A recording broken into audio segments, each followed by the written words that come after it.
ওটাকে আমার 3 ভাই মিলে রেপ করছে। যখন ছোট ছিলাম তখন তো আর সবকিছু নাই, কিন্তু যখন বড় হয়েছি ছোটবেলার কথাগুলি আর কি তখন মানে বেশ মনে পড়ছে এবং কষ্টও দিচ্ছে। ছোটবেলা থেকে আমরা শুরু করি, আপনার যতটুকু মনে আছে কোনো সমস্যা নেই। তো আমার এখনো মনে আছে, আমার জ্ঞান হওয়ার পরের থেকে আমার আব্বার অবস্থা সবসময় সচ্ছলই দেখছি।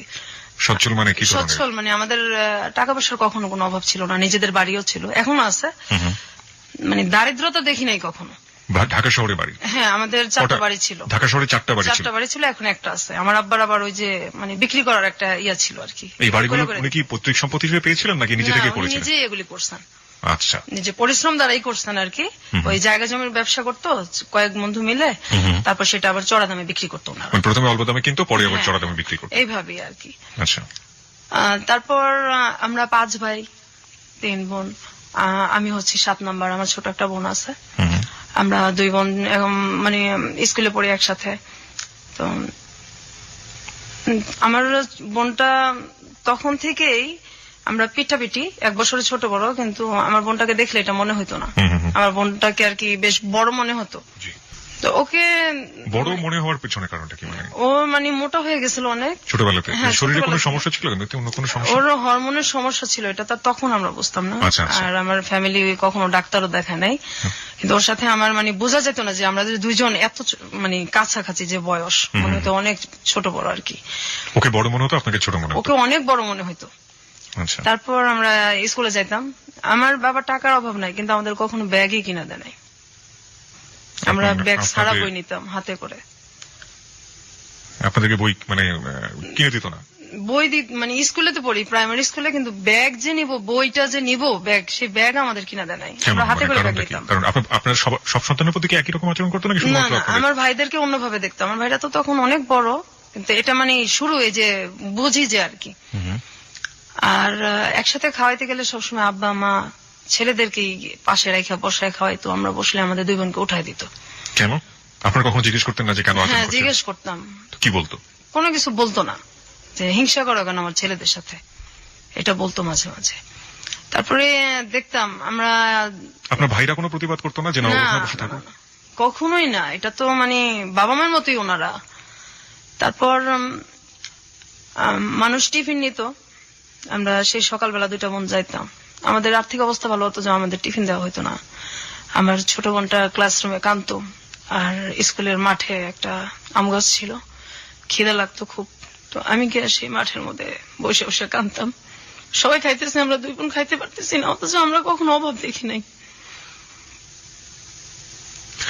তো আপনারা কি কখনো প্রতিবাদ করতেন না? কারণ ওই সময়টা তো আসলে এতটা ইমোশনাল। আপনারা যখন বলছেন যে খুবই ছোটবেলায়, তো পাশে এসে অনেক ঝগড়াঝাটি করতেন না যে কেন টিফিন দাও না বা কি অবস্থা? না, আমরা তো ভয় পেতাম, আমরা বলতে পারতাম না। ভয় পেতেন কেন? আমাদেরকে মারতো? ভয় পেতাম, হ্যাঁ, ছোটবেলা থেকে আমরা খুব টর্চারে বড় হয়েছি। তো তখন তো আমরা অনেক ছোট। আমার বোনটাকে যেখানে ভর্তি করার কথা আপনার 1-এ, কি তখন তো বেবি ছিল, প্রাইমারি স্কুল ছিল, সেখানে ওরে ভর্তি করা হয়েছে 2-তে, বড় দেখে। কিন্তু ও যে পারবে কিনা এটা কখনো দেখে নাই, ওকে ভর্তি করে দিল, বাস দিল, একদম ধাম করে ক্লাস দিল।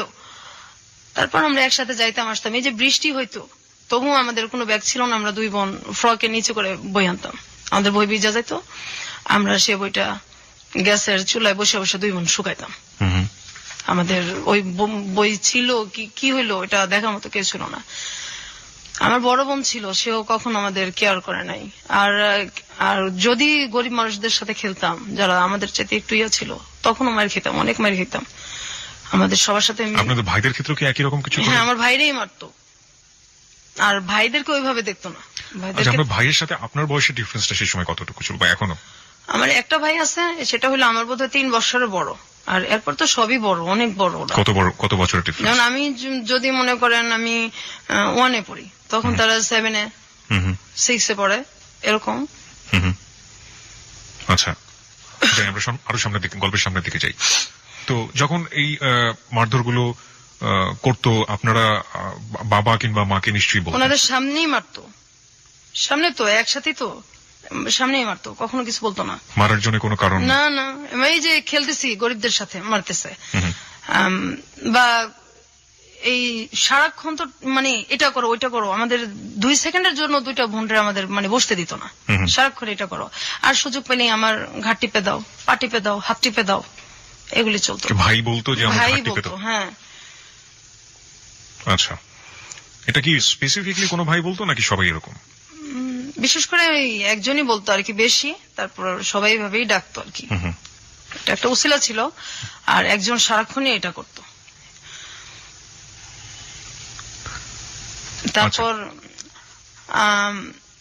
আমি যখন ক্লাস 2 পড়ি,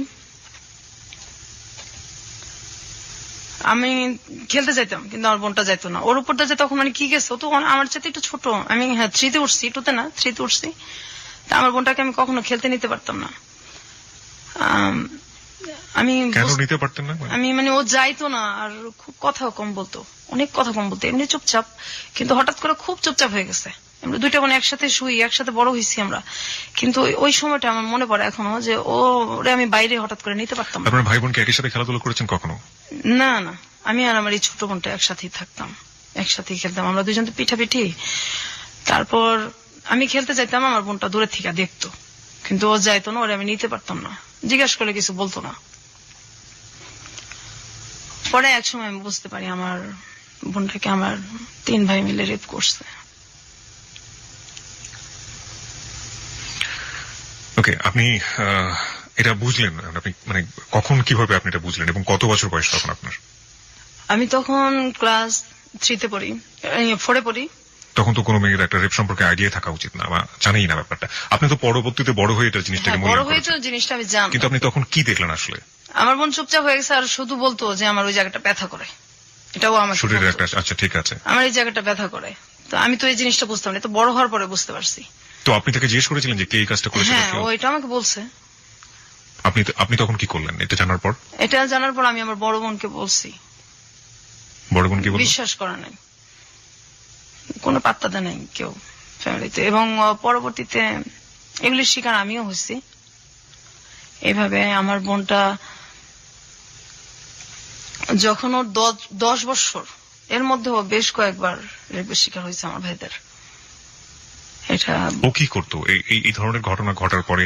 আপনি আপনার পরিবারকে বলেননি, আপনি বড় বোনকে বলার পরে আপনি আপনার বাবা মাকে বলেননি? তখন তো আমিও ছোট, জিনিসগুলোতে আমি বড় হওয়ার পরে মানে বেশি বুঝতে পারছি। আমিও তো তখন ছোট। একবার আমি মানে আমার বাবা মাকে বলছি জিনিসটা, আমি নিজেও বুঝি না, যতটুকু বুঝছি আর কি। তো বলছে তোমাদের জন্য কি আমার ছেলে বের করে দেবো? আমার ছেলেদের সাথে হিংসা করো, এই জন্য এরকম কথা বলো, আজে বাজে কথা বানায় বলো। বিশ্বাস করতো না, আর কিন্তু তারা শুনতেই চেত না, আমাদেরকে তো পছন্দই করতো না। হয়তো কেন এমন করতো জানি না, আমার তো আপন বাবা মা, আর ভাই বোন তো সবাই আপন।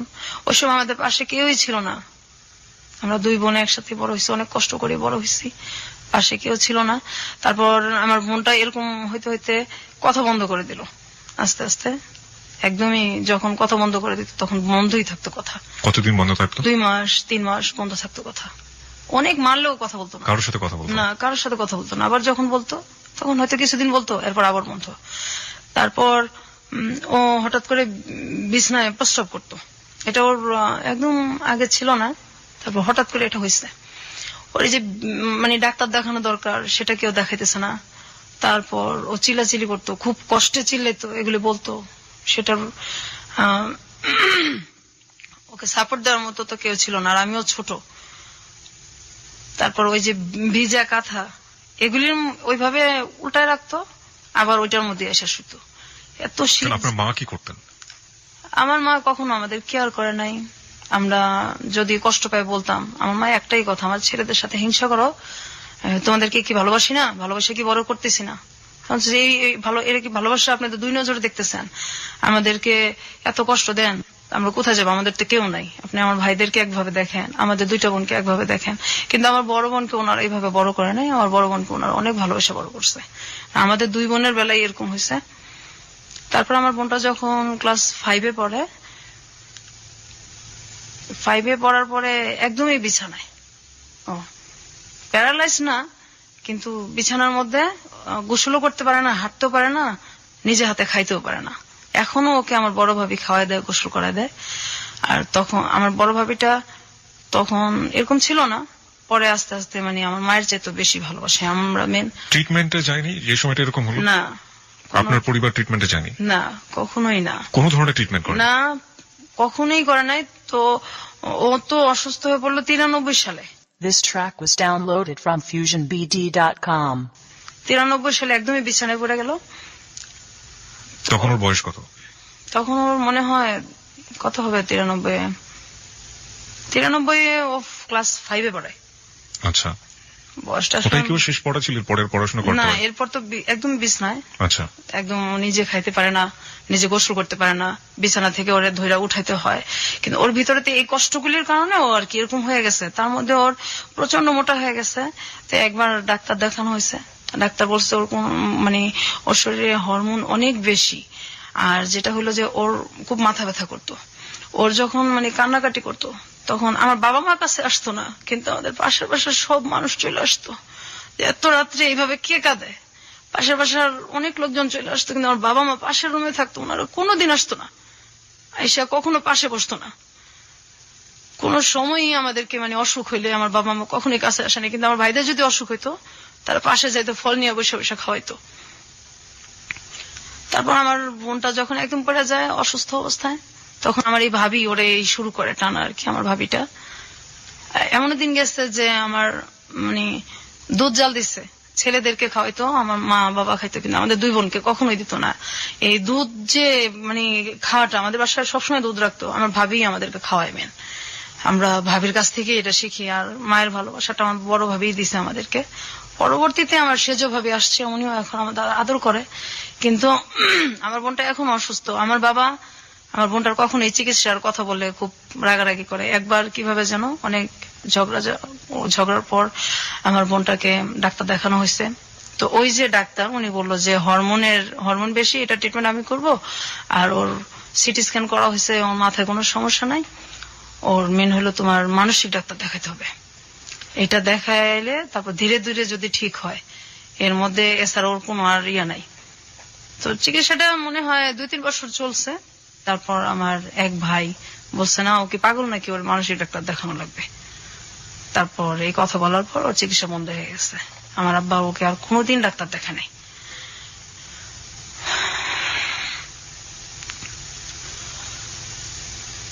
তারপর ও এখনো যদি মাথা ব্যথা করে, এখনো কথা বলে না, 2 মাস 3 মাস কথা বন্ধই থাকে। ওর বয়স কত এখন?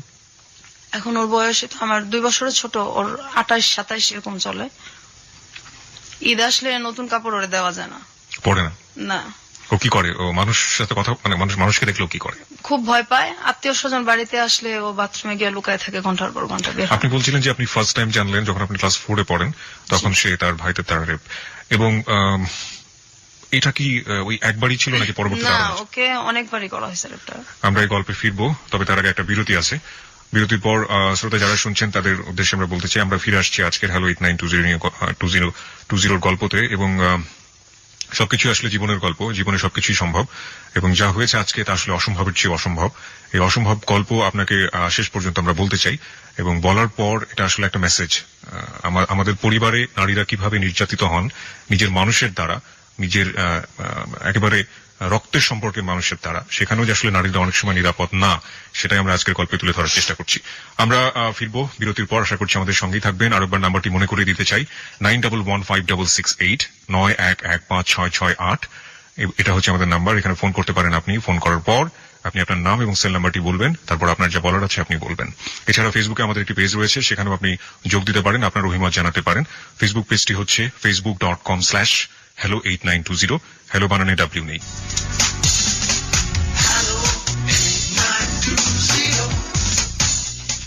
সংবাদের আগে আমরা ছোট করে আবারও ফিরেছি এবং একটু পরিসংবাদ রয়েছে। আমার মনে হয় যে আপনি বোধহয় একটু নার্ভাস ফিল করছেন বিথি। আসলে কি একটু নার্ভাস? শরীরটাও আপনার তেমন একটা ভালো না, আপনি বোধহয় একটু নার্ভাস ফিল করছেন। নার্ভাস ফিল করার আসলে কিছু নেই। আমরা মনে করি সবচাইতে জীবনে ঘটে যাওয়া ঘটনাগুলো, আপনি আজকে বয়স যদি আমি ভুল করে না থাকি, যেহেতু আপনার বোনের চেয়ে 2 বছরের বড়, 30-এর কাছাকাছি আপনার বয়স। 30 বছর ধরে আপনি যে কষ্টটা বয়ে চলেছেন, এবং সেই কষ্টগুলো আজকে আপনি আমাদের এবিসি লাখো শ্রোতার কাছে ভাগাভাগি করতে এসেছেন। নিশ্চয়ই আপনার একটি উদ্দেশ্য আছে, সেটা আমরা অনুষ্ঠানের শেষের দিকে জানবো।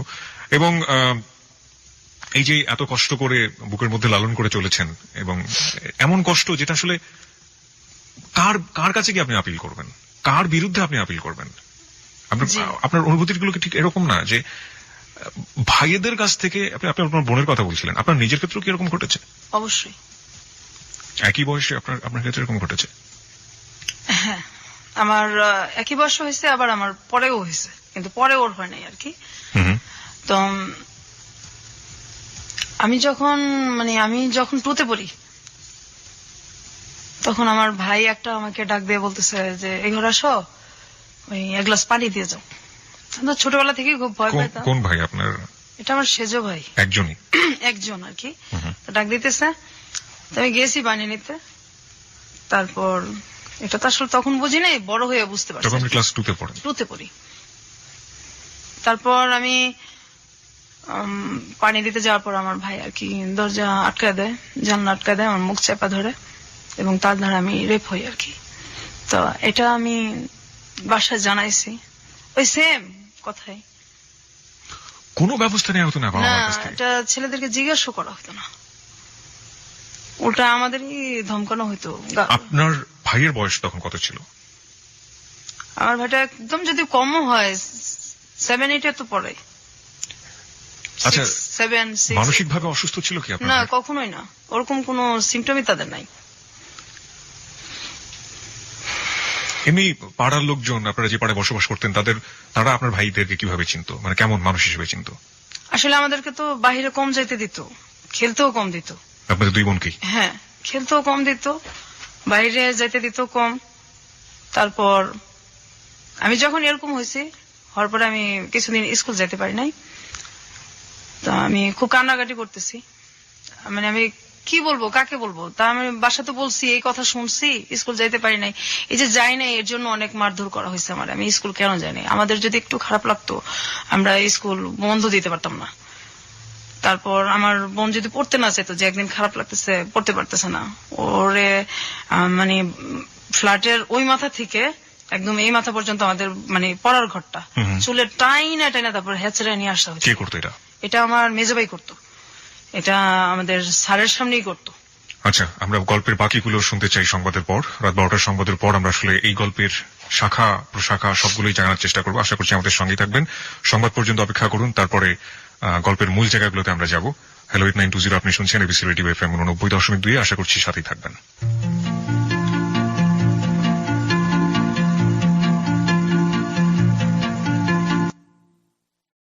এই গানে বন্ধু শাহিনের সাথে লা ক্লাসিকে প্রতি সোমবার দুপুর 12টার খবরের পর শুধুই এবিসি রেডিওতে।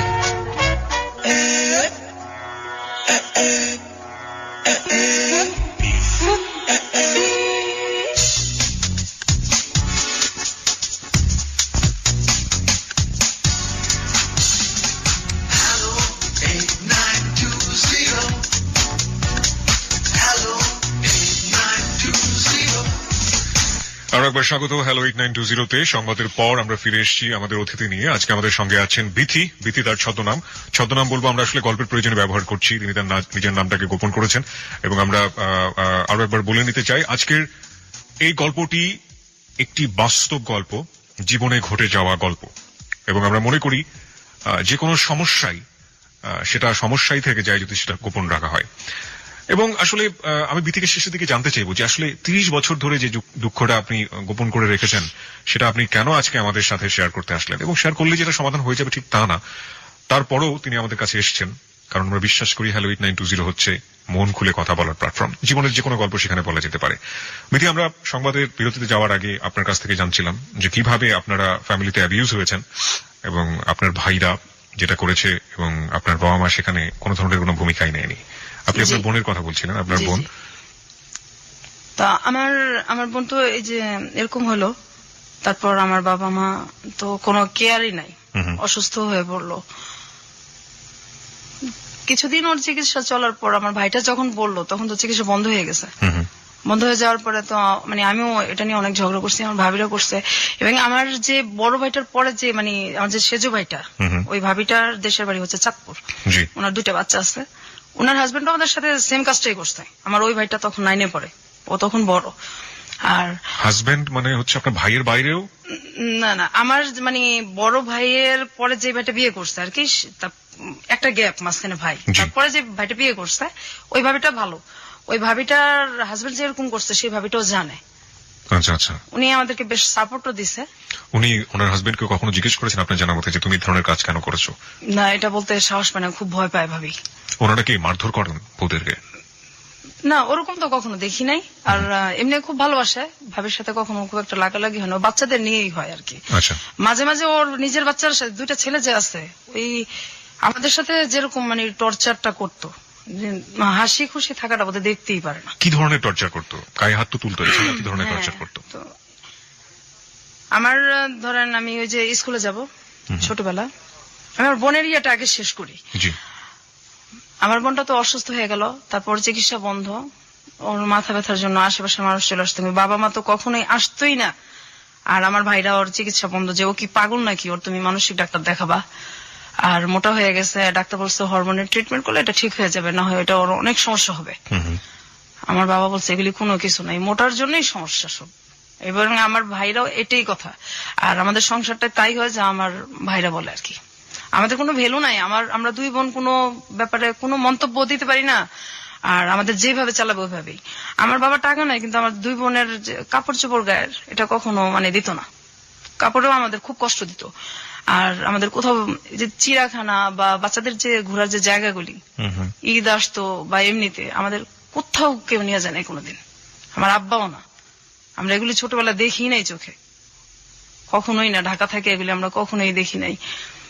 তারপর কাপড় চোপড় যদি কোথাও যাইতে হতো, আমার এখনো মনে আছে, আমরা একটা জায়গায় যাব, তো আমাদের কোনো কাপড় নেই, আমাদের পাশের বাসার একটা মেয়ের কাছে গিয়ে আমার জামা চায়া নিয়ে আসতে হয়েছে। অথচ আমার আব্বার কিন্তু টাকা আছে, কিন্তু কাপড় চোপড় এত কষ্ট দিত যে মানুষের কাছে গিয়ে আমাদের টাকা চায়, কাপড় চায়া নিয়ে আসতে হইতো। অসুখ হলে ডাক্তারও দেখাতো না। আমাদের ছোটবেলা টাইফয়েড হয়েছে, পরে ডেঙ্গু জ্বরও হয়েছে, আমার ডাক্তার আমার আব্বা দেখেন, আমার গলার চেন বিক্রি করে আমার চিকিৎসা করা লাগছে। আমার ছোট বোনেরও সেম অবস্থায়, ওর মাঝে মাঝে পা ফুলে যায়, একদম পা ফুলে, গাল টাল ফুলে যায়, খুব কান্নাকাটি করে। আমার আব্বার কোনো খারাপই লাগে না। আর আমার আব্বার কিন্তু একটু বাইরের মহিলাদের প্রতিও আছে, দুর্বলতা আছে, আসা যাওয়াও আছে।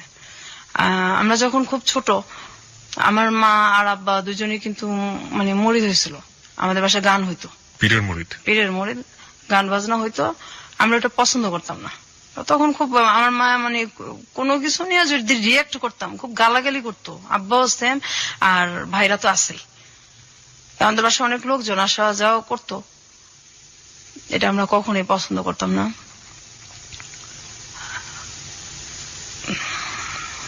খুব বেশি ইমোশনাল হয়ে গেলে আপনি গল্পের সামনের দিকে যেতে পারবেন, এবং আমি যতদূর জানি যে আপনি শারীরিকভাবে অসুস্থ, সুতরাং আমার মনে হয় একটু কন্ট্রোল করে আপনাকে বলতে হবে।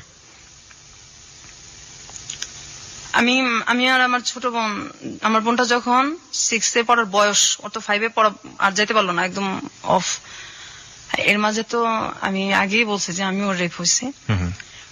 তারপর আমি যখন, আমার বোনটা অসুস্থ শুয়ে আছে, আমার মাকে আর কি একটা ছেলে ধর্মের মা ডাকে, তো উনি আমাদের বাসায় আসে অনেক রাত্রে।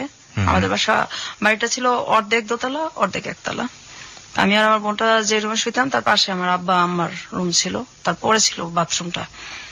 তো ওই লোকটা রাত্রে মানে আসে আমাদের বাসায়, আসার পরে আমার আব্বা আর মা আমার ভাইদের সাথে ওরা শুইতে না দিয়ে, আমাদের কিন্তু জায়গা আছে, ড্রয়িং রুমও আছে, আমাদের রুমে পাঠিয়ে দিছে আমাদের সাথে শোয়ার জন্য। তো আমি ওইটা গিয়া বলছি যে আমাদের এত জায়গা আছে, উনি আমাদের সাথে কেন শোবে? তখন বলছে ওইখানে শুলে সমস্যা কি, তোমার ভাই না? ভাই বলে কিছু না, ভাই শব্দ তো ঘৃণা করি ছোটবেলা থেকেই, ভাই নামটাই ঘৃণা করি আমরা, ভাই আবার কি, ভাই বলে কিছু নাই। তারপর ওই লোকরা আমাদের সাথে শোবে, পরে আমরা কি করবো, আমরা 2 বোন সারা রাত একসাথে না ঘুমায় বসে আছি, আর ওই লোকটা আমাদের বিছানার মধ্যে শুয়ে আছে।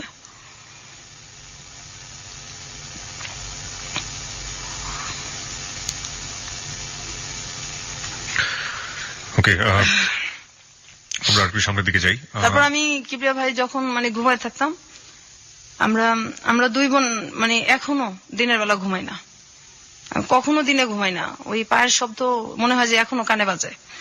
যখন ঘুমায় থাকতাম, আমার ভাইরা ঘুমন্ত অবস্থায় এসে গায়ে হাত দিত। আমার ওই ভাইটা তখন 9-10-এ পড়ে, আমি তখন ক্লাস 6-এ কি 5-এ পড়ি। ঘুমন্ত অবস্থায় এসে গায়ে হাত দিত, চিলাচিলি করতাম, কান্নাকাটি করতাম। পাশে আমার মা আছে, আমার আব্বাও আছে, মনে হয় যে শুনেই নাই, কিছুই শুনে নাই। ভয়ে কখনো শুইতামই না, মানে রাতটা। আর মাঝখানে আমাদের যে দরজাটা ছিল, এটা মানে আটকানো যেত না, এটা আমার আব্বা কখনো ঠিক করে দিত না। তাহলে হয়তো আমরা ওই বয়সটা একটু সেফ থাকতে পারতাম আর কি। কখনো ঠিক করে দিত না, কিন্তু ছেলেদের যদি কোনো সমস্যা হতো সেটা সাথে সাথে ঠিক হয়ে যেত। এটা এখনো হয়, ছেলেদের সব সমস্যার সমাধান সাথে সাথেই করা লাগবে। আমাদের কোনো সমস্যার মানে কোনো সমস্যাই নেই তাদের কাছে। ঈদ আসলে আমার আব্বা মা আমার ভাইদেরকে ডাক দিয়ে তাদের পাশে বসে খাওয়ায় না। আমরা যদি দুই বোন পাশে গিয়ে বসি, আমাদের উঠায় দেয়, তুমি ওঠো, ও এখানে বসবো, এখানে বসবো, আমার ভাইদের কথা বলে, কিন্তু আমাদেরকে বসতে দেয় না। আমাদেরকে তখন কষ্ট হয় না?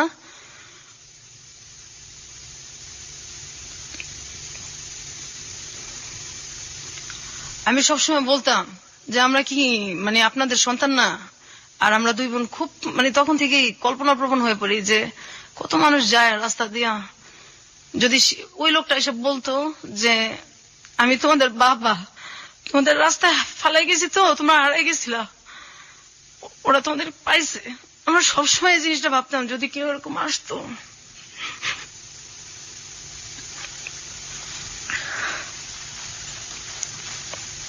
আমি যখন ক্লাস 5-এ পড়ি, আমি স্কুল থেকে আসলাম, আমার তখন রেজাল্ট বের হয়েছে। আমি বাসায় এসে দেখি আমার যে বড় ভাইটা, আমার বড় ভাইটার বয়স তখন সম্ভবত 30-35-এর কাছাকাছি। আমি তখন ক্লাস 5-এ পরীক্ষা দিয়ে আসলাম, ফাইনাল রেজাল্ট নিয়ে আসছি বাসায়। আমি এসে দেখি একটা আমার বড় ভাইয়ের মতো কি তার চেয়ে একটু বড় এরকম একটা লোকের সঙ্গে বিয়ে ঠিকঠাক আমার বিয়ে দিয়ে দিবে। মানে আমি তো খুব কান্নাকাটি করতেছি, আমার ছোট বোন, আমরা অনেক কান্নাকাটি করতেছি, আমার দুইটা মামাতো ভাই, ওরা বলতেছে এটা কেমন কথা, এত বয়স্ক লোকের সাথে আর ও পড়ে, কিসের অভাবটা কি যে ওরা বিয়ে দিয়ে দিবে। আমি আমার বাবার পায়ে ধরে কান্নাকাটি করছি, আমার বিয়ে দেন না, আমার পড়ান, আমি যখন বড় হব আমি আমার পড়ার খরচগুলি আপনারা আমি দিয়ে দেবো, তো আমার বিয়ে দেন, আমি পড়তে চাই।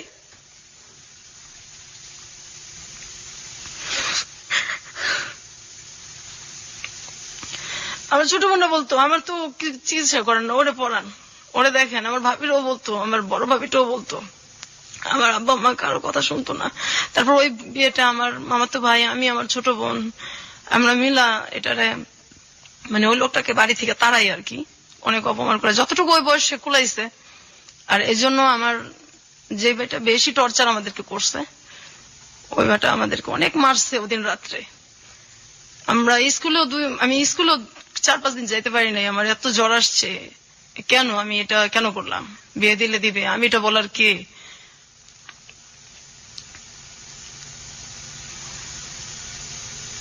তারপর আমার ছোট বোনটার জন্য খুব খারাপ লাগতো, ওর কাপড় চোপড় তো কখনো পড়তে চেত না, আর তখন থেকে আত্মহত্যার খুব চেষ্টা করতো। আমি গাছ লাগানোর খুব শখ ছিল আমার, ওই এন্ডিল গ্রাম থেকে নিয়ে আসছি, ধান খেতে দেয়, সেটাও মুখে নিছি, মরে যাবো এই। আপনার বোন আত্মহত্যার চেষ্টা করেছে, এটা আপনি কিভাবে জানলেন? হ্যাঁ, একদিন ওই ইঁদুরের বিষ আনা হয়েছে আমাদের বাসায়, তো সেটা পাওয়া যাইতেছে না। তারপর ওর ড্রয়ারে গিয়ে আমরা ওইটা দেখছি, আর পরে দেখছি যে ও বিছনার মধ্যে একদম কেমন করতেছে, মানে খাওয়ার ও বেশ একটা চেষ্টাই করছে, খাইতে পারে না, ওইটা আমরা ফালাই দিছি। আরেকদিন ফ্যানের সাথে চেষ্টা করতেছে, দরজা আটকায় ওনার টোনা বাইন্ধে ফেলছে। তারপর দরজা জোরে আমার বড় ভাবি, ভাস্তি সবাই মিলে আর কি ভাঙ্গা হয়েছে। তারপর আত্মহত্যা করতে পারে না সেদিন, এখন ওই চেষ্টাটার মধ্যে আছে। ওকে এখন পুরোপুরি মানসিক রোগী? একদম মানসিক রোগী। ও মানুষ দেখলে ভয় পায়। কি করে মানুষ দেখলে? এই যে বাথরুমে ঢুকে যায়, তারপর এত গরম, এই গরমের মধ্যে কাঁথা মোড়া দিয়ে শুয়ে থাকে। এখনো গরমের মধ্যে কাঁথা মোড়া দিয়ে শুয়ে থাকবে, কার সাথে কথা বলবে না। ঈদ আসলে তো জামা সে পরবেই না, নতুন কাপড় সে পরবে না। তারপর ঘরের যে একটা আসবাবপত্র চেঞ্জ, এটা সে সহ্য করতে পারে না। আর ভাইদের সামনে যায় কখনো? কিসের? আপনার ভাইদের সামনে কখনো যায়? বা ভাইরাও এক বাড়িতেই তো, সামনে পরেই আর কোনো মানে উদ্ভট আচরণ করে? কথা হয় না, খুব একটা কথা হয় না, আর তো সহ্য করতে পারে না। আর মানে রিয়েক্ট তো এখন আর হয় না, করে কি করবে, কোথায় যাবে? আমি জোরে নিয়ে আসবো আমার যে ছেলেটার সাথে এখন বিয়ে হয়েছে, ওটা তো আমি আমার বোনকে তো আমি একসময় আনতেই পারবো, কিন্তু চিকিৎসা যে আমি করবো সেই অ্যাবিলিটিটা আমার এখন নাই। আপনার বাবার তো অনেক টাকা আছে, হ্যাঁ। তারা সে এখন পর্যন্ত চেষ্টা করছে না না, treatment তারা করার করবেও জন্য। না। আমার আব্বা বলছে আমি যে কদিন বাচ্চা আছি এভাবেই চলুক, আমার চিকিৎসা আমি করতে পারবো না। আমার একটা ভাই আছে, হয়তো সে মাস্তানি টাস্তানি একসময় করছে, আমরা ছোটবেলায় দেখছি। আমি যখন 6-এ পড়ি, 6-7-এ পড়ি, সে রাত বিরাত বাসায় আসতো 3টা 2:30টা। আমার আব্বা কোনোদিনও কিছু বলতো না। তো ওই দরজাটা গেটটা আমার খুলতে হইতো বেশিরভাগই। বাসায় যদি পুলিশও আসতো আমারই খোলা লাগতো, না খুললেও সমস্যা আছে, না খুললেও থাপড়াইতো দুইটা। তো ওরে এই যে জেলখানায় যাইতো বা থানায় যাইতো, এক রাতে আমার ছেলেটা মারবো, ব্যথা পাইবো, 40,000 টাকা দিত রাত্রে, 50,000 টাকা দিতে এক রাতের জন্য থানায়, আমার ছেলেটারে যাতে না মারে। তো ছেলের জন্য এত কষ্ট লাগতেছে, একদিন থানায় থাকবে, মেয়েদের জন্য কষ্ট লাগে না। তারপর আবার ছোট নিয়ে আসতো লাখ লাখ টাকা দিয়া, অথচ আমার বোনটার চিকিৎসা হয়ে যায় এই টাকা দিয়া। করবে না? কষ্ট লাগে না? মায়া লাগে না? কি করবে?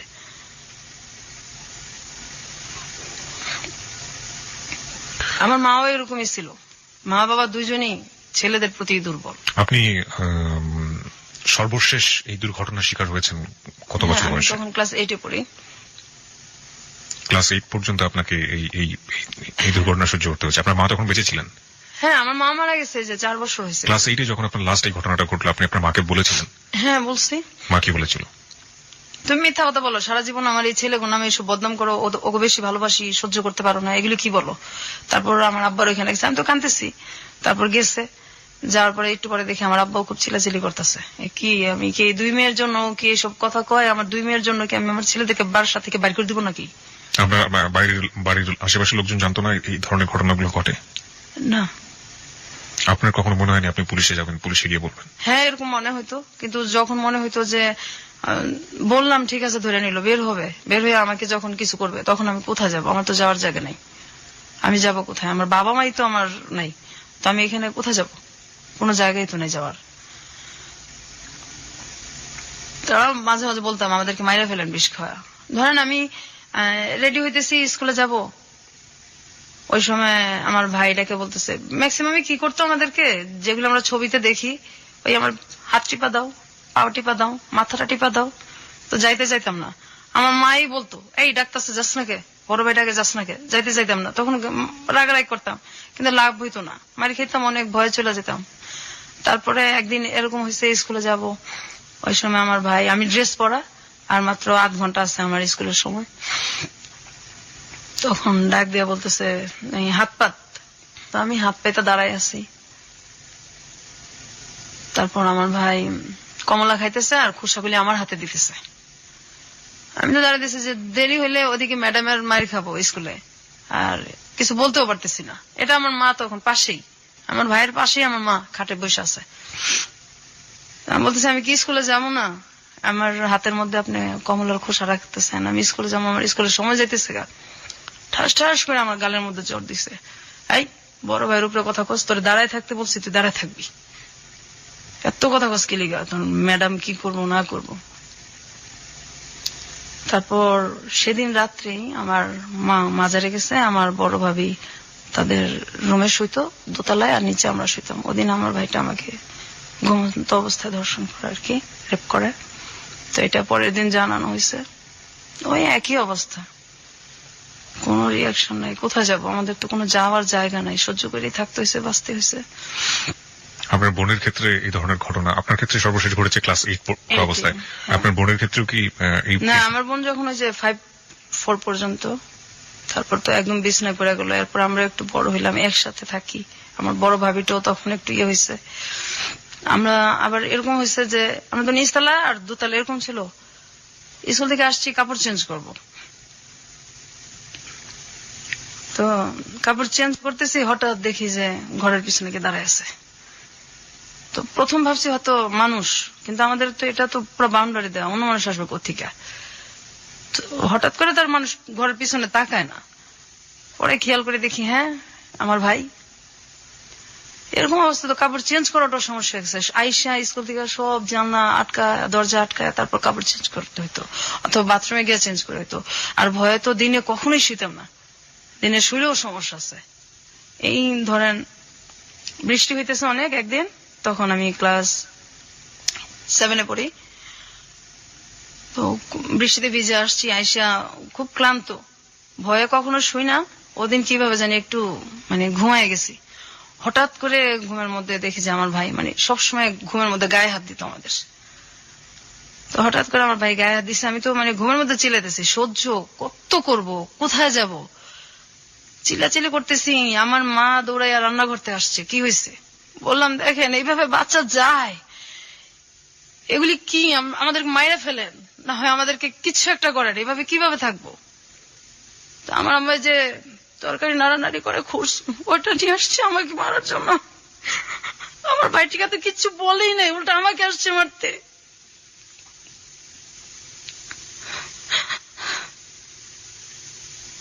This track was downloaded from FusionBD.com.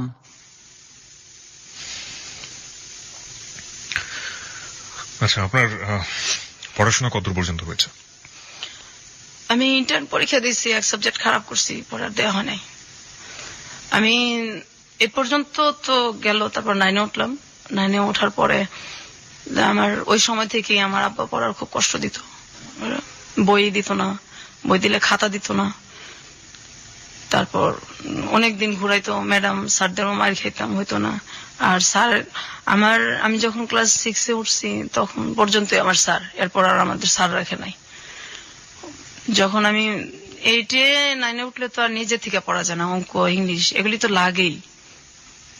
তো পড়া না পারলে মারি খেতাম, বাসায়ও মারি খেতাম, আর পড়া না পারলে স্যারদের কাছেও মারি খেতাম। তো যে আমার ক্লাসের যেসব মেয়েদের সাথে সম্পর্ক ছিল, ওদের ভাই ছিল। তো ভাই শব্দটাকেই ঘৃণা করি। যাদের ভাই ছিল ওদের বাসায় আমি কখনো যাইতাম না। আর যাদের দেখতাম ওর বাবা মা বেশি আদর করে, ওইখানেও যাইতাম না, কখনোই যাইতাম না, ভালো লাগতো না যাইতে, সহ্য হইতো না।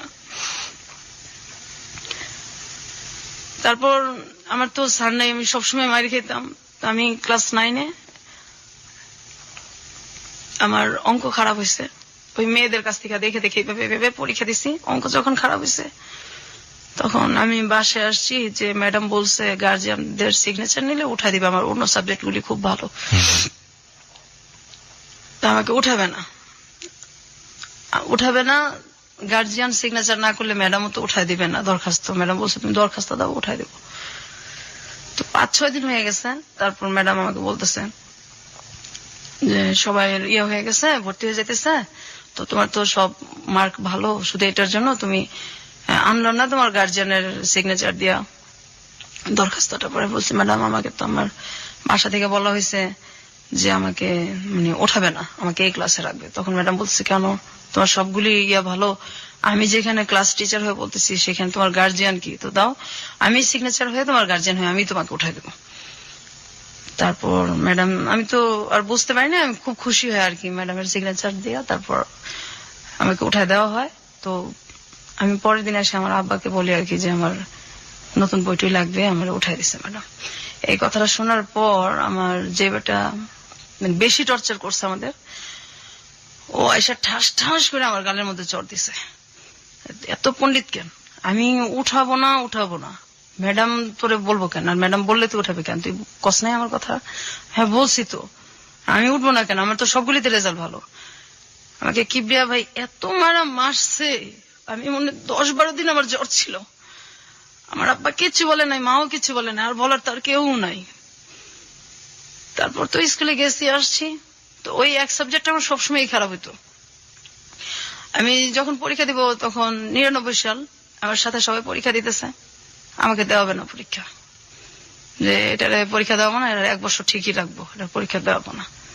আমি অনেক কান্নাকাটি করছি, পরীক্ষা দেওয়া না। তখন 2000 সালে আমার যেটা বড়, ও বলতেছে না পরীক্ষা না দেওয়ালে কিভাবে হইব, সবাই দিতেছে। ও বলতেছে যে এখন তো সময় নাই, ওটা মানে রেজিস্ট্রেশন হয়ে গেছে। তো ও আমার দেখেন যেভাবেই হোক আমি পরীক্ষা দিব, আমি পড়বো। তারপর আমার তো ম্যাট্রিকের সব বই আছে, আমি পড়তেছি। হঠাৎ করে যখন ওই রেজিস্ট্রেশন মানে আমার করতে হবে, তখন আমি গেছি। যাওয়ার পর আমি গিয়া দেখি যে এটা একটা মাদ্রাসা। কারণ আমি তো আরবি কিছু পারি না, তা আমি বলছি আপনি ঠিক করলেন এসএসসি আর এখানে তো দেখি আমি মাদ্রাসা, এখন আমি কিভাবে পরীক্ষা দিব? বলছে না এইভাবেই দিতে হবে। আমি এইভাবে কিভাবে দিব, আমি তো ফেলই করবো, আমি এগুলি কিছুই পারি না, আমি কিভাবে দিব? তারপরেও আমি যে যদি না দেই আমাকে তার দেওয়া হবে না, আমি সাহস করে আমি পরীক্ষা দিছি। তো কিভাবে দিছি, আমি যেখান থেকে পরীক্ষা দিছি মুন্সিগঞ্জ থেকে, ওইখানে আমি আর্থিক অবস্থা দেখছি যে সবকিছু যারা আসছে এদের মধ্যে আমার মানে মোটামুটি আমি সচ্ছল আর কি সবচেয়ে। তো সবার এরকম অবস্থা ছিল যে আমি সবচেয়ে গরিব, কারণ আমার আব্বা তো কাপড় চোপড় দিত না আমাদের। তা আমার 2-3টা জামা নিয়ে গেছিলাম আর এক জোড়া শুধু জুতা নিয়ে গেছিলাম। তো সেই জুতাটা ছিঁড়া যায় আর এটা আমি ঠিক করতে পারি না। তা আমার একটা ভাই একদিন যেটা আমাকে পরীক্ষাটা দেওয়াইলো, ওরা আমি বলছি আপনার কাছে টাকা আছে, আমার এক জোড়া স্যান্ডেল কিনে দেন, তুমি পরীক্ষা দেওয়ার সমস্যা হবে। তখন আমার 3টা পরীক্ষা হয়েছে। হচ্ছে না এইভাবেই দিতে হইব, এই সিরাটা পরে পরে ল্যাংড়া ল্যাংড়া যাবি পরীক্ষা দিতে, আর টাকা দিতে পারবো না। আব্বা আমার কাছে টাকা দিচ্ছে, এগুলি আমার, এগুলি তোর স্যান্ডেল কিনা দেওয়ার জন্য দেয় নাই। এখন আমি কি করবো, আমার তো স্যান্ডেল নাই। আমি স্যান্ডেল রাইখা আমি খালি পেয়ে গেছি পরীক্ষা দিতে। ম্যাজিস্ট্রেট আমাকে বলতেছে যে তুমি খালি পেয়ে আসছো কেন, যে ফকির সেও তো স্যান্ডেল পরে আসে, পরীক্ষা দিতে আসছো, ভদ্রতা জানো না? ওরা বলছে যে স্যার আমি তো মানে আমার স্যান্ডেল তো ছিঁড়ে গেছে, এর জন্য তো আমি স্যান্ডেল পরে আসতে পারিনি। ওই পরীক্ষাটা আমি দিছি, পরের দিনও আমি সেম ভাবেই গেছি। তখন ম্যাজিস্ট্রেট আমার সাথে খুব খারাপ ব্যবহার করছে, যে এটা কি তুমি স্যান্ডেল পরে আসবা না, পরীক্ষা দিতে আসছো, এটা কোনো কথা হইলো? আমি খুব কান্নাকাটি করছি। তারপর আমি অন্য মানুষের কাছে চাইয়া, তারপর মানুষের কাছ থেকে স্যান্ডেল চাইয়া নিয়ে আমি পরীক্ষা দিছি। আমার ওইখানে জামার অনেক কষ্ট করছে আমি, আমার বাসা থেকে কেউ যায় নাই, আর আমি একা অজানা একটা গ্রামে, আমি একদম একা, কাউরে আমি চিনি না, শুধু পরীক্ষা দিয়ে যে বাসাটা থাকা এদের সাথে পরিচয় যে হয়েছে, আর কাউরে চিনি না, কিছু চিনি না আমি। তো আমার বাসা থেকে কেউ যায় না বিধায় গার্জিয়ান না গেলে তো কোথাও কারো ভ্যালুই থাকে না। 7 দিন একাধারে শুধু ডাল দিয়ে ভাত খাওয়াইছে, আমার অনেক কষ্ট হয়েছে। আমার গার্জিয়ান নাই দেখে ওরা যেখানে জুতা রাখতো তার পাশে আমার শুইতে দিয়েছে, আমি সেখানে শুয়েছি, তবু আমি পরীক্ষা দিব। ওদের জুতার সাইডে আমি শুয়েছি আর ওরা সবাই ঘাটে শুয়েছে। অন্য যেসব মেয়েদের গার্জিয়ান যেত ওদেরকে ভালো জায়গায় থাকতে দিচ্ছে, শুইতে দিচ্ছে। আমার গার্জিয়ান জানে আমার ভ্যালু নাই, আমার ওইখানে কেউ আমার দেখতে যায় নাই, কখনোই যায় নাই। ওদের স্যান্ডেলের জায়গায় আমি শুয়ে শুয়ে পরীক্ষা দিছি আর কাঁদছি। তারপর আমি পাশ করছি। আমি বলছি আব্বা আমি কিন্তু পড়বো, আমার আপনি কষ্ট করে পড়াবেন, আমি পড়বো। বলছে ঠিক আছে পড়ো। আমি খুব খুশি, কিন্তু আমার কলেজে ভর্তি করে না, কলেজে ভর্তি হওয়ার টাকাও দেয় না। আমি অনেক কষ্ট করে সব জায়গায় ভর্তির ডেট শেষ, অনেক কান্নাকাটি করে আমার আব্বুর কাছে, অনেক পায়ে ধইরা তারপর আমি ভর্তি হয়েছি। ভর্তি হওয়ার পর এখন আমার বই কিনা দেয় না, আমি বই ছাড়া কিভাবে পড়বো? তারপরে অনেক কষ্ট করে পড়তেছি। যখন সবাই চলে যেত, ছুটি হয়ে যেত, ক্লাস যার যার এক এক সময় এক একজনের ক্লাস শেষ, যখন পুরা কলেজটা ফাঁকা হয়ে যেত, তখন আমি লাইব্রেরিতে যাইতাম। লাইব্রেরির স্যারের হাত ধরে কাঁদতাম যে স্যার আমি খুব গরিব মানুষ, সব শেষ হয়ে গেলে আমার আপনি একটু নোট করতে দিবেন, আমার তো বই নেই। আমার তখন মাত্র 6টা বয়স ছিল। স্যার বাকি বইগুলো আমি প্রত্যেকদিন এসে নোট করে করে নিয়ে যাবো, আমার আপনি একটু সময় দিবেন। স্যার বলছে ঠিক আছে তুমি নোট করে নিয়ে যাও। সবাই চলে যেত, তারপর আমি সন্ধ্যার সময় বাসায় আসতাম, এই নোট করে করে আমি পরীক্ষা দিছি। আমি একটা সাবজেক্ট খারাপ করছি, আমি অনেক কানাকাটি করছি, পরে আমার আর পরীক্ষাই দেওয়া নেই আমার আব্বা।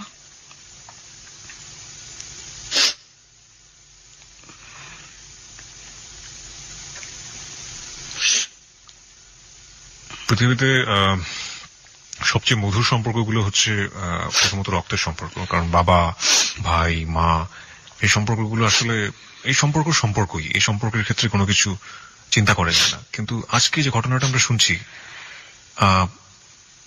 জীবন আসলে কখনো কখনো বোধহয় কোনো কোনো জায়গায় কোনো কিছুই, কোনো নিয়মকেই ক্ষমা করে না। আসলে এই ঘটনাটা আসলে সেরকমই একটা ঘটনা। আমরা কি আরো একটু সামনের দিকে যেতে চাই? আপনি যদি একটু নিজেকে সামনে রাখেন প্লিজ। প্রত্যেকটা মানুষের জীবনেই প্রেম ভালোবাসা আসে, আপনার জীবনেও কি এরকম কখনো এসেছিল? হ্যাঁ আসছে। আমি আরেকটু কথা বললে নেই। জি। আমি কিন্তু এই যে বড় হয়েছি, কোথাও বেড়াইতে যেতে পারতাম না, আমার ভাইরা বেড়াতে যেতে দিত না, পিকনিকে যেতে দিত না, আমার আব্বাও এটার কোনো কিছু করতো না। কখনো বেড়াতে যেতে পারতাম না, কোথাও দাওয়াত হলে যেতে পারতাম না। আর প্রেম, আমি যখন ইন্টারমিডিয়েট দিব তার কিছু আগে দিয়ে আর কি, আমার মানে প্রতিবেশী এক ছেলের সাথে আমার সম্পর্ক হয়, ওই প্রপোজাল দেয়, সম্পর্ক হয়। হওয়ার পরে আমি মানে শুধু ঠিক করতেছি যে আমি ওকে আমার ফ্যামিলি সম্পর্কে বলবো। জি। তো যখনই বলি তখনই বলে তোমার ফ্যামিলি দিয়ে বা তোমার কোনো অতীত দিয়ে আমার দরকার নেই, আমার ওগুলি দিয়ে কোনো কিছু দরকার নেই। ও তখন অনার্সে পড়ে। আচ্ছা। তা আমি আমার ফ্যামিলিতে জানাবো। ও অনেক গরিব ছিল, মানে আমাদের ফ্যামিলির তুলনায়। এখন আমার ফ্যামিলির ভিতরে কি এটা তো আর ও জানে না, জি।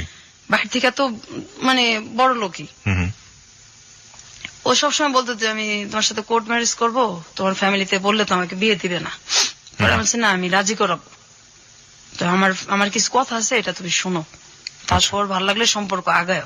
বলছে না পরে। তো এই শুনে না যখনই বলতে চাই যে আমার একটু একটু টাচ দেই, কিন্তু ওই যে জিনিসগুলি ওগুলি সুযোগটা হয় না। আর আমিও মানে বলার যে ইয়াটা মনের, ওইটাও আমি সঞ্চয় ওই তখন পাই না, যে মানে আমি তো একা, যদি ও চলে যায় তো আমি তো এরপরে তো একদমই একা হয়ে যাব। কত বছরের সম্পর্ক ছিল ওর সাথে? 2 বছর। ওকে। তারপর একটা সময় আমার মানে তখন এই আমার আব্বা তো মানে পড়াবেও না, বিয়েও দিবে না। তারপর ওরে আমি মানে ওই সময়টায় ওর সাথে যখন আমার সম্পর্কটা প্রায় 2 বছর কাছাকাছি, ওরও মানে অনার্স শেষ হয়ে আসছে, শেষই পরীক্ষা দিচ্ছে অনার্স, তখন ওকে আমি বলছি যে তোর সাথে কিছু কথা আছে, আজকে আমার কথা শুনতেই হবে। তাহলে ঠিক আছে শুনবো। ওই সময় আমার একটা ভাই মানে যে কোনো কারণবশত আর কি একটু জেলখানায় যায় আর কি। ওই ভাইটার আমরাও কখনো দেখতে পাই না, ওই তো সেম ভাই আমার, ওই ভাইরাই। ওইটা নিয়ে আমার কোনো মাথা ব্যথাও নাই, কিন্তু এটাও ও জানে আর কি, আমাদের একই এলাকায় যেহেতু ও জানে। জানার পরে তো আমি বলছি যে এই জিনিসটা নিয়েও কথা বলবো আর আমার ফ্যামিলি সম্পর্কে কথা বলবো। আর ও ঠিক করছে, ওর বাবা মাকে পাঠাবে আমাদের বাসায়। ফ্যামিলি সম্পর্কে কথা বলবেন মানে আপনি যে ভায়োলেন্সের শিকার হয়েছেন আপনার ভাইদের দ্বারা লম্বা একটা সময়, এটা আপনি বলতে চাচ্ছিলেন? এটা আমি বলতে চাইতেছি, কিন্তু আপনি সুযোগ পাচ্ছিলেন না। আমি সুযোগ পাইতেছি না, আর ও শুনতে চাইতেছে না। আর দেখা তো আমি 4 মাস 5 মাস পরপর করতাম, এত মানে তাড়াতাড়ি দেখা করতাম না। তারপর মানে ওকে আমি একদিন, আর আমি দেখাও করতাম ওর সাথে, যে জায়গায় আমি বলতাম ওই জায়গায়, ওর ইচ্ছা মতো আমি দেখা করতাম না, কারণ আমি তো ছেলেদের বিশ্বাসই করি না। আর ওর সাথে সম্পর্কটা আমার সহজে হয় না, অনেকদিনই লাগছে। তারপর ওকে আমি বলছি যে তুমি যে মানে আমার কথা শোনো না, এখন আমি আমার মানে একটা কথা বলবো, তারপর তুমি দেখো কি করবা। আর ওই সময় কিন্তু এই যে আমার অনেক বিয়ের প্রপোজাল আসতো, আমি শুধু ওর জন্য সব বাদ দিছি। অনেক ভালো ভালো ছেলের প্রপোজাল আসতো, ওর জন্য সব বাদ দিছি। আমার ভাবিকে দিয়ে আমি বইলেই রাখছি আমার ভাবিকে যে আমি এরকম একটা ছেলের পছন্দ করি। আমার ভাবিকে দেখাইছি, আমার ছোট বোনকে দেখাইছি, আমার মানে 2 ভাবিকেই দেখাইছি। তারপর আমার বড় ভাবি মেয়ে দেখছে বেশি, বলছে না অসুবিধা নাই, শিক্ষিত আছে, গরিব দেখে কি হচ্ছে, আমরা একটা কিছু করে দেবো না। আর এভাবে আপনি কতদিন বাঁচবেন, এভাবে তো বাঁচা যায় না, বের তো হইতে হবে। তারপর মানে ওকে আমি বলছি, বলার পরে ও হঠাৎ করে আমাকে বলতেছে যে বলছেন মানে কি আপনি আমার যে লাইফে যে আমার ভাইদের দ্বারা যে আমরা নির্যাতিত হয়েছে আর কি, এই জিনিসটাই মেন আমার বলার। নির্যাতিত শব্দটা আসলে এখানে যায় না, এর চেয়ে বড় কিছু বলা উচিত, আমরা ঠিক জানি না শব্দটা আসলে কি হবে। ওকে, আপনি রেপের ঘটনাগুলো আপনি তাকে খুলে বলেছেন, এবং আপনার সহ আপনার বোনেরও ব্যাপারটা আপনি বলেছেন। পুরো ফ্যামিলিটা সম্পর্কে আমি ওরা টাচ দিছি, যে বাইরে থেকে তো তুমি দেখো এই তো বিয়ে হইলে কিন্তু আমার এটা না বললে তোমার এখনই আমি বলি, যাতে আমি তো এটা কখনো না কখন বলবোই, তোমার কাছে তো এটা আমি গোপন রাখবো না, যার সাথে আমার বিয়ে হোক। তো এই হইল। আমি যে ওর জন্য যে ছেলেগুলিকে মানে বিয়ে করি নাই, যখন আমার বিয়ের প্রপোজাল আসছে এটাও জানে, এবং ও 2-1টাকে দেখছো। ওই সময় আমার বলতেছে দেখো আসলে আমি তো তোমার ভালোবাসি নাই, আমি তো একটা মেয়েকে ভালোবাসতাম। ওই মেয়েটাকে ভুলার জন্য আমি তোর সাথে সম্পর্ক করছি। এই ঘটনাগুলো জানার সাথে সাথে আমার এই কথাটা বলছে। আমার তো পায়ের নিচের মাটি তখন নাই। তারপর আমি অনেকটা অ্যাবনর্মালের মতো হয়ে গেছিলাম। 20 দিন 15 দিন পরপর মাথা আঁচড়াতাম, একদম একা হয়ে গেছি। কোথাও কেউ নিত না, বা মনটা ফ্রেশ করার জন্য কেউ নিত না। তারপর হঠাৎ করে আমার এখন যার সাথে বিয়ে হয়েছে আর কি, এর অনেক বছর পরেই, প্রায় 5-6 বছর পরে, 7-8 বছর পরে, আমি মানে এই যে আমি কষ্টটা করলাম, আমার আব্বা আমাকে আর পড়ায়ও না, আমি তো তখন ইন্টার এক সাবজেক্ট খারাপ করে আর দেওয়া হইলো না, আর ওর সাথে এটাই হইলো। তাহলে প্রায় 1 বছরের মতো আমি একদম চুপচাপ, আমার মানে আমি কি করব, কোথায় যাব, মানে কষ্ট আর সহ্যই করতে পারতেছিলাম না। আবার ছেলেটা এরকম করছে আমার সাথে। ও কি পরে বিয়ে করে ফেলে সঙ্গে সঙ্গে? না, আর অনেক পরে করে। আর পরে যোগাযোগ করেনি আপনার সাথে? না, কখনোই না। এবং আপনার ভাইরা যে এই আপনি যখন খুলে বললেন যে আপনার ভাইরা আপনাকে এই ধরনের আচরণ করেছে আপনার সঙ্গে, ও এই ব্যাপার নিয়ে আর কোনো কথাই বলেনি? কোনো কিছু কোনো জিজ্ঞেস? কথাই বলে না। ও বলছে আমি আসলে একটা মেয়েকে ভালোবাসতাম, ওকে ভুলার জন্য আমি তোর সাথে সম্পর্ক করছি। এর পরের ঘটনাগুলো আমরা জানবো শ্রোতা যারা শুনছেন, এবং আজকে বিথির বর আমাদের সাথে উপস্থিত আছেন। বিথির বরের কাছেও আমাদের কিছু প্রশ্ন আছে, আমরা সেই প্রশ্নগুলোর উত্তর তার কাছ থেকে খোঁজার চেষ্টা করবো। তবে তার আগে সংবাদের বিরতি আছে, সংবাদের পরপরই ফিরে আসছি। খুব ছোট্ট একটা বিরতি। আর একবার মনে করে দিচ্ছি, আপনি শুনছেন hello 8920 ABC radio FM 90.2 Kibria আপনার সঙ্গে আছে, আশা করছি সাথেই থাকবেন।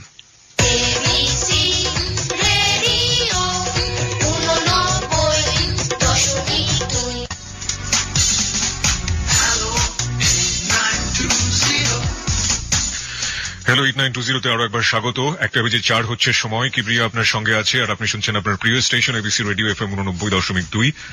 এই হ্যালো 8920 হচ্ছে আপনার গল্প বলার প্ল্যাটফর্ম, আমরা বলি এটাকে, এবং আপনি আপনার জীবনের গল্প এখানে বলতে পারেন। এখানে আমরা কোনো কাকতালীয় অধিভৌতিক কোনো গল্প বলি না, এবং আপনি আপনার জীবনে যেটা ঘটে গেছে সেই গল্পগুলো এখানে বলবেন, এবং সেই গল্প থেকে যারা আমাদেরকে শুনছেন লাখো লাখো শ্রোতা, তারা বিভিন্ন শিক্ষা নিয়ে থাকেন। আজকের গল্প থেকে আমরা কি শিক্ষা নেব? প্রত্যেকটা মানুষেরই আসলে এখানে ব্যক্তিগত একদমই আপেক্ষিক একটা ব্যাপার যে আসলে কি শিক্ষা নেব। তো আমি একটা শিক্ষা ব্যক্তিগতভাবে নিয়েছি এবং নিব, সেটা অনুষ্ঠানের শেষের দিকে বলবো। আর একইভাবে বিথি আজকে আমাদের সাথে আছেন, ছদ্মনাম বলছি, তার আসল নামটা বলা সম্ভব হচ্ছে না আমাদের পক্ষে, এবং আসল জায়গাটাও বলা সম্ভব হচ্ছে না। সে কি শিক্ষা নিয়েছে তার ছেলেমেয়েদের ক্ষেত্রে, সেটাও আমরা জিজ্ঞেস করবো। আর এই ফাঁকে আপনাকে আরো একবার একটু মনে করিয়ে দিতে চাই, আমাদের অনুষ্ঠানে আপনি অংশগ্রহণ করতে পারেন। 24 ঘন্টা একটি নাম্বার খোলা রয়েছে আপনার জন্য, 91156668। আবারও বলছি 91156668। এই নম্বরে ফোন করে আপনি আপনার নাম এবং আপনি আপনার সেল নাম্বারটি ধীরে স্পষ্ট করে দিয়ে আপনি যা বলতে চান বলবেন। যে কোনো ধরনের প্রতিক্রিয়া হতে পারে, যে কোনো ধরনের কথা হতে পারে, কিংবা আপনি যদি এখানে অতিথি হয়ে আসতে চান, কি গল্প বলতে চান আপনার জীবনে, সেটা বলতে পারেন, এবং আপনার সাথে আমরা যোগাযোগ করবো। হতে পারে আগামী সপ্তাহে আপনি এখানে আমাদের অতিথি হয়ে আসবেন। এছাড়া ফেসবুকে আমাদের অতিথিদের সাথে যোগাযোগ করতে, অতিথিদের যে কোনো ধরনের সাহায্য করতে, অতিথি প্রোগ্রাম সম্পর্কে অনুভূতি জানাতে, যে কোনো মন্তব্য করতে, আপনি ফেসবুকে একটি পেজ রয়েছে হ্যালো 8920, সেটাতে আপনি যোগ দিতে পারেন। আপনাকে যেভাবে খোঁজ করতে হবে RJ Kibria, RJ space KEBRIA, not KIB, ঠিক আছে? RJ স্পেস KEBRIA, ওখানে আপনি জয়েন করতে পারেন এবং আপনার যা প্রতিক্রিয়া আছে আপনি সেটা জানাতে পারেন। এখন পর্যন্ত আমরা যেসব প্রতিক্রিয়া পেয়েছি, মানে হঠাৎ করে যদি বলা হয় যে পৃথিবীটা ধ্বংস হয়ে গিয়েছে, এবং তারপরও মানুষ অবাক হবে না, এত বেশি অবাক হচ্ছে। এবং আমিও ঠিক এতটাই অবাক হয়েছিলাম যখন আমি বিথিকে ফোন করেছিলাম, বলেছিলাম যে আপনি আসলে কি বলতে চেয়েছিলেন, আপনি একটু বলেন। আমি স্পিচলেস, যেটাকে বলে, আসলে বাকরুদ্ধ হয়ে গিয়েছিলাম। আমরা ঘটনার এখনো শেষের দিকে না, আমরা একটু সামনের দিকে এগোতে চাই। বিথি, সেই ছেলেটা তো আপনার জীবন থেকে চলে গেল, তার 4-5 বছর পরে আপনি বিয়ে করলেন। জি। যাকে বিয়ে করলেন সে আমাদের সাথে রয়েছে এই মুহূর্তে, আপনার বর। এটাও কি আপনার লাভ ম্যারেজ ছিল? না, এই বিয়েটা হলো কিভাবে? বিয়েটা হলো যে আমি, আমাদের মানে ও হচ্ছে আমার দুঃসম্পর্কের আর কি এক আত্মীয়র ছেলে, এক দুঃসম্পর্কের এক খালার ছেলে আর কি। তো আমরা যখন ওদের সাথে আমাদের কোনো সম্পর্কই নাই, আচ্ছা, যখন খুব ছোট 5-6 পড়ি, তখন সম্ভবত ওদের বাড়িতে আর কি, সম্ভবত না একবার গেছি আমি আর আমার মানে বড় ভাইয়ের মেয়ে। তখন আমার বড় ভাই তো খুব ছোটবেলা বিয়ে করে ফেলছিল, ওটা বলা হয় নাই। তো ওর মেয়েটা আর আমাদের কিন্তু মানে বয়সের বেশি পার্থক্য না। আচ্ছা। তবে যাই হোক, ওই ভাস্তিটা আর আমি, আমার ভাস্তিটা তখন খুব ছোট, মানে ওর কোলেই নেই এরকম আর কি। ওরা নিয়ে গেছি, যাওয়ার পর তো ওই সময় ও সম্ভবত 9-এ পড়ে, 9-এ কি 8-এ পড়ে। ওই সময় গেছি, যার পর এই আর কখনো যাওয়া আসা না, ওরাও কখনো আসে নাই, আমরাও কখনো যাই নাই। তো ও নাকি ওই সময় দেখে আমাকে ভাল লাগছে, ওই 9-এ পড়া অবস্থায় আর কি, ওইটা সে মনে রাখছে আর কি। তো এর মধ্যে হয় কি, আমি মানে আমাদের গ্রামে যাই একদিন বেড়াতে, যার পর আমার যে মানে চাচাতো মামা, ওটা সম্পর্কে ওরও মামা হয়। তো ওই মামা আমাকে আর কি বলতেছে যে তোমাকে অমুক আর কি আত্মীয়র ওই মানে ওর পরিচয়টা দিছে। আমি তো চিনি না, কারণ আমি ছোটবেলা একবার গেছি। জি। তাহলে তো আমাকে খুঁজে কেন, সে কি জানি এমনি জিজ্ঞাসা করলো। আমার মাথায় তার কিছু আসে নাই, কারণ আমি তো তারে চিনিই না, ছোটবেলা একবার দেখছি, ওটা তার মনেই নাই। তারপর হঠাৎ করে একদিন আর কি উনি ফোন দেয় আমারে যে আপনার নাম কি? হ্যাঁ আমার নাম এই। তো ওর আমার নাম বলার পরে আমি চিনতে পারি যে আপনার সাথে আমার কিছু কথা আছে। যে বলেন। না আমি তো কথা আসলে ফোনে বলবো না, আপনার সাথে আমি দেখা করবো। আসলে আমি দেখতে এত খারাপ, আপনি আমার সম্পর্কে ভাই হন তো এমনি থাক না, কারণ আমি তো আপন ভাইদের ঘৃণা করি, আর কিসের খালাতো ভাই কিসের কি ভাই শব্দই আমার কাছে নাই, তো আপনি আমার সাথে কেন দেখা করবেন? সে একটু কাজ আছে আমার, আমি দেখা করবো না আর কি। তারপর অনেক দিন আমাকে অনেক দিন ফোন করছে, প্রায় 2 মাস ফোন করার পরে, খুব রিকোয়েস্ট করার পরে তারপর আমি ঠিক আছে আমি দেখা করবো আপনার সাথে। তারপর আমি দেখা করছি, করার পর উনি বলছে যে আমি আসলে আপনাকে তো সেই ছোটবেলা দেখছি, তো আমি তখন থেকে ঠিক করে রাখছি আমি বিয়ে করলে আপনাকে করবো। বলছে না আমাদের ভাই বিয়ে করা যাবে না, আমি বিয়েটা করবো না, কারণ বিয়ের শব্দটাও ঘৃণা করি। ছোটবেলা ওই যে আমার একবার বিয়ের ইয়েটা হয়েছে, তারপর থেকে বিয়ের শব্দটাও ঘৃণা করি, আর আমি এগুলির মধ্যে নাই, আর বিয়েটা করবো না। আর আমার আব্বা তো বিয়ের টাকা খরচ হবে, বিয়ের মধ্যেও নাই, আর আমার তো তখন বিয়ের আনা আমার, তখনও আমি কাঁদতেছি যে আমি পড়বো, পড়াশোনা করবো। হ্যাঁ আমার যে পড়া গ্যাপ গেছে, আমার যে একটু বয়সটা বাড়ছে, ওইটা আমার কিচ্ছু যায় আসে না, লজ্জাও লাগে না। আমি মেন হলে আমি পড়বো, তখন আমি পড়ার জন্য কাঁদতেছি যে কেউ যদি আমার সাহায্য করে তখন আমি পড়বো। তখন যে আপনি যদি পড়তে চান তা ঠিক আছে আমি পড়াবো, কিন্তু আমি আপনাকে বিয়ে করবো। ঠিক আছে আপনি বিয়ে করবেন, আমি তো বিয়েটা করবো না, এরকম কথাটা তো বলে চলে আসি, আর কথা হয় না। তো উনি আমার অনেকদিন ফোন দেয়, ফোন দিতে থাকে। এক পর্যায়ে আমি আমার ফোনটা সিমটা আমি চেঞ্জ করে ফেলি। আমার ওই মামা তো আমার গ্রামে আমার ওই মামা আমার ফোন নাম্বার গুলি তো সবসময় নিত, ওনার সাথে আমার সবসময় কথা হতো। ওনার আমি বলছি যে আপনি ওনাকে কিন্তু কখনো আমার নাম্বারটা দিবেন না। জি। তখন আমার ওই মামা ওরে কি করে, আমার মামার আবার ও খুব ইয়ে করে বলে বোঝায়, তারপর ফোন নাম্বারটা দেয়। দেওয়ার পরে ও বলতেছে, খুব কানাকাটি করছে, আপনি ফোন চেঞ্জ সিমটা চেঞ্জ করলেন, আমার তো আপনার সাথে কথা ছিল, আপনি এরকম করেন না। পরে আমি দেখেন আমি বিয়ে করবো না। অনেক রিকোয়েস্টের পরে তখন আমি বলছি যে আমি এরকম একটা মেয়ে, আমি আপনার বিয়ের যোগ্য না। তো বলছে আমি আপনার যোগ্য না, কারণ আমাদের দিক থেকে আর্থিক অবস্থায় ওরা মোটামুটি একটু কম আর কি, আর আমি যে ধরনের ছেলে পছন্দ করি আপনি সেটার মধ্যেও পড়েন না, আমি বিয়ে করবো না। আমি বিয়ে যদি করি আমার যেমন পছন্দ এমন করবো না, আমি করবো না। আবার এদিক দিয়ে খুব চিন্তা করতেছি যে যদি সে আমার সত্যি পছন্দই করে, বিয়ে করতেই চায়, তাহলে আমার এটা শোনার পরে যদি সে ভালো লাগে তাহলে আমি চিন্তা করে দেখবো। আচ্ছা। কারণ আমিও এইভাবে আর বাঁচতে পারতেছিলাম না, আমার আর এইভাবে বাঁচা সম্ভব না। আমি এর মাঝে একবার এন্ডিল 2 বার মুখে নিয়ে আমি ফালাই দিছি, একবার ছোটবেলা আবার বড় হইয়া আত্মহত্যা করতে গিয়েছিলেন। তারপর আমি মাঝখানে আমি কিন্তু নেশাও করতাম, এটাও আমার বলা হয় নাই। আচ্ছা, কি নিতেন আপনি? আমি ফেন্সিডিল খাইতাম, আমার এক বান্ধবীর সাথে প্যাথেডিনও নিতাম। প্যাথেডিন পেতেন কোথায়? আমার ওই বান্ধবী নিয়ে আসতো। এগুলো নিতেন কেন? ভাল লাগতো না, বাসায় ভাল লাগতো না থাকতে। আচ্ছা। ও বলতো যে এগুলি নিলে এগুলি খাইলে কষ্ট ভোলা যায়, তো ওর সাথে এটা আমার বলা হয় না, কথা প্রসঙ্গে আমি বলতেও চাই না এই জিনিসটা এখন। ঠিক আছে, পরিষ্কার হোক, সবকিছু পরিষ্কার হোক। হ্যাঁ। তারপর আমি যে এই যে বান্ধবীদের সাথে যখন ঘুরতে যেতাম, আমি তো চাইতাম না আমার বাসায় আসতাম, আমার ইচ্ছা করতাম আমি রাস্তায় পড়ে থাকি। আমার বাসাটা আমার দোজকের চেয়েতেও খারাপ লাগতো, রাস্তায় পড়ে থাকি, আমার বাসায় ভালো লাগতো না। তো এই জিনিসগুলি আমি ওনার সব বলছি ফোনেই, এবং আপনি এই যে রেপের কাহিনী সব বলছি ওনাকে। আমি আমার কিচ্ছু বাকি রাখি না, আমার ফ্যামিলির, আমার যে একটা প্রেম করছি সব বলছি। বলার পরে উনি হাসছে, বিশ্বাস করে নাই, বুঝছে না এগুলি কি তুমি আমাকে বিয়ে করতে চাও না সেজন্য এগুলো হ্যাঁ বলছো। তুমি আসলে রাজি না তো এর জন্য এরকম করো, তোমার এগুলি কিছু আমার যায় আসে না, আমি তোমার বিয়ে করবো। বলছি না এগুলি সব সত্যি। তারপর যখন আমি খুব কানাকাটি করছি তখন উনি আর কি বিশ্বাস করছে এক পর্যায়ে, করার পরে বলছে যে এগুলি আমার কোনো কিছু যায় আসে না, আমার তোমার ভালো লাগছে, আমি বিয়ে করবো, বাস করবো। তা আমার বাড়ির কেউ রাজি না, আমি বাসায় এটা জানাইছি ব্যাপারটা, আমার বাসায় কেউ রাজি না। আমার দুই ভাবি তো আমার আমার মায়ের ভালোবাসা আমার 2 ভাবির কাছ থেকে আমরা পাইছি। মা বলতে আমার ওই 2 ভাবি। অনেক যদি রাগারাগিও করি, মানুষ তো বাবা মাকে এটা বাবা মায়ের সাথে বুঝায়। জি। তা আমার ভাবিদের সাথে রাগারাগি করলেও তারা কখনো আমাদের সাথে রাগ করে থাকে না। আমার 2 ভাবি আমাদের রাগ কষ্ট সব বুঝে, এবং বুকে আবার তুইলেই নাই, ভাবিরেই নাই। তারপর আমার ভাবিদেরকে আমি বুঝাইছি যে এইভাবে কতদিন আমি বাঁচবো, আমার এইভাবে বাঁচাও সম্ভব না। এই ছেলেটা এরকম, সবাই বলতেছে যে ছেলেটা পড়াশোনা বেশি করে নাই, আবার আমাদের সাথে আর্থিক দিক দিয়েও যায় না, এটা কিভাবে হইব? ফার্স্ট দেখেন এইভাবে আমি তো আর থাকবো না। আর ওর ছেলেটা আমার এত মানে চাইতেছে, তো কেউ রাজি না, কাউরে মানে আমি বাসায় কনভিন্স করতে পারতেছিলাম না। তারপর এক পর্যায়ে ও আমার কিভাবে জানে আমার বড় বোনের হাজবেন্ডের ফোন নাম্বার নেয়, ওনার সাথে মানে খুব যোগাযোগ করার পরে উনি আমার আব্বাকে আর কি খুব রিকোয়েস্ট করে, উনি ওর সাথে দেখা করছে, কথা বলছে যে ছেলেটা যেমনই হোক, ছেলেটা ভালো, আপনি দিয়ে দেন, বিয়ে দিয়ে দেন। আর এদিকে আমিও আমার মানে বাসায় বলছি। তারপরে এক পর্যায়ে বিয়েটা হয়। তো বিয়ে হওয়ার পরও মানে আমি ওদের বাসায় অনেক কষ্টে ছিলাম, এখন তো একটু আলাদা হয়েছি। ওর মা আর বোনের, ওর বাবা নাই। আচ্ছা, আমি এই প্রসঙ্গে আসতে চাই, আমি একটু আপনার বরের কাছে যেতে চাই। আপনি অনেকক্ষণ ধরে বসে শুনছেন এবং মাঝে মাঝে চোখ মুছছিলেন আপনার ওয়াইফ যখন কাঁদছিল। আপনি যে এই যে ব্যাপারগুলো জানলেন এবং জানার পরেও আপনি ওকে বিয়ে করেছেন, সাধারণত এরকম হয় না, যেমন যাকে সে 2 বছর ধরে লাভ করেছে এবং সেই ছেলেটাও জীবন থেকে চলে গেছে এটা শোনার পরে, এবং কোনো প্রশ্নও করে নাই যে আসলে কি, জাস্ট কেটে পড়ার জন্য সে বলেছে অন্য একটা ছেলেকে মেয়ে লাভ করে সে। তো আপনি কেন তাকে বিয়ে করলেন? আমি করলাম তার কারণ হচ্ছে আমি আসলে তাকে ভালোবাসি, ছোটবেলা থেকে দেখছিলাম একবার, তারপর থেকে আমার মনের মধ্যে ওর জন্য একটা জায়গায় তৈরি হয়েছে।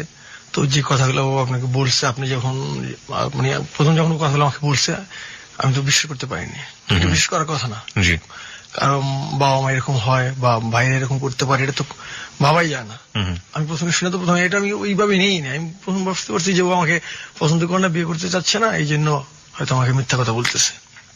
যখন এক পর্যায়ে খুব কান্নাকাটি করলো, সত্যি কথাগুলো মানে বুঝাইতে পারলো, তখন আমি তো মানে নিজেই হতভম্ব হয়ে গেছি, এটা কি করে হয়, আপন ভাই।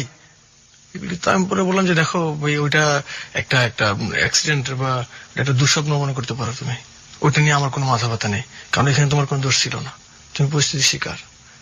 ওটা আমার কিছু যায় আসে না, আমি তোমাকে ভালোবাসি, যে কোনো কিছু বিনিময়ে তোমাকে চাই। ভাইদের মুখোমুখি যখন আপনি হন, আপনার ফিলিংসটা কি হয়? সে তো আপনাকে বলে বোঝাতে পারবো না। যদি আল্লাহ তাআলা আমাকে ক্ষমতা দিত, এই বিচার মনে আমি নিজে হাতেই করতাম। আচ্ছা বিধি, আপনার কাছে একটু আসি। আপনি এখন আপনার সেই বাপের বাড়িতেই আছেন এবং আপনি নিচতলায় থাকেন সম্ভবত, রাইট? হ্যাঁ, এটা আমি যে কয়েক মাস আগে আসছি। আমি তো অসুস্থ। কেন আসছেন? আসছি, আমি খুব অসুস্থ থাকি। আমার মানে ওই যে আমার শরীরের যে থাইরয়েড, এটা সম্পূর্ণ শুকিয়ে গেছে। টেনশনে আমার ডায়াবেটিস হয়েছে, আবার হাই প্রেশার হয়েছে, এত অল্প বয়সে, সব টেনশনের কারণেই হয়েছে। তো মাঝে মাঝে এত অসুস্থ হয়ে পড়ি যে আমি মানে রান্না বান্নাও করতে পারি না, এরকম অবস্থা হয়। তো কাছে থাকলে আমার 2টা ভাবি আছে, ওনারা খুব ভালোবাসে, ওনারা আমাকে দেখে। আপনারা যে বাসাতে থাকেন সেখানে কি আপনাদেরকে ফুল ফ্যাসিলিটি মানে যে সুযোগ সুবিধাগুলো দেওয়া হয়, মানে আপনার শ্বশুর কি দেয় সুযোগ সুবিধাগুলো? না না, না না, না। আমার ভাইদেরকে যেভাবে দেখতো আগে থেকে ওইভাবেই দেখে। আর আমি তো এই বাসাটা যে ভাড়া নিচ্ছি, আমাকে ভাড়াও দিবেন আমার বাবা। মানে আপনাকে ভাড়া দিতে হয় নিজের বাড়ি? অবশ্যই। আমার ভাইরা থাকে 2 ফ্ল্যাট নিয়ে, ভাইরা 2টাও থাকে। তারা কারেন্টের বিলও দেয় না, বা ভাড়া তো প্রশ্নই আসে না, যেখানে বিলটাই তাদের কাছ থেকে নেওয়া হয় না। কিন্তু আমার কাছ থেকে সবই নেওয়া হয়, এবং আমি যে ভাড়াটা নিচ্ছি এটা অনেক রিকোয়েস্ট করে নিচ্ছি। আমার আব্বা আমাকে ভাড়াও দিবে না, আমি খুব রিকোয়েস্ট করে, খুব কান্নাকাটি করে তারপর ভাড়াটা নিচ্ছি, আমাকে দিবে না এখানে ভাড়া। আর আমার ভাইরা তো বলছে অনেক আগে যে মানে আমি একদিন বলছিলাম যে ওদেরকে দিলে আমাদেরকে দিবেন না, এখন তো আমরা বড় হয়েছি, এত কষ্ট এখনো দেন, আপনিও তো একসময় মারা যাবেন। আমার ভাইরা বলছে যে এই চোখ 2টা উঠায় ফেলবো আর তাই না ছাদের মধ্যে রোদ্রে দিয়ে রাখবো, এই বাসার তুই কে, কোনো কথা বলতে পারবি না এই বাসায়, আর এই বাসার তোরে আর মানে আর আমার ছোট বোনটারে কিচ্ছু দেওয়া হবে না, কে তোরা, কে এই বাসার। আমার আব্বার সামনেই বলছে।